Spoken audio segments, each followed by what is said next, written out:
रामकृष्ण हरी माऊली. आम्ही राजा टाकळीकर आपल्या सर्वांसाठी संतांची व देवाची सेवा व्हावी म्हणून घेऊन आलो आहोत.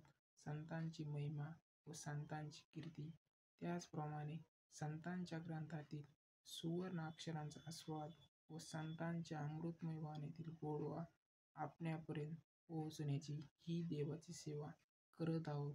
याचा तुम्ही अवश्य लाभ घ्यावा ही नम्र विनंती. रामकृष्ण हरी माऊली.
महाराज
की जय. माऊली ज्ञानेश्वर महाराज, जगद्गुरु संत तुकाराम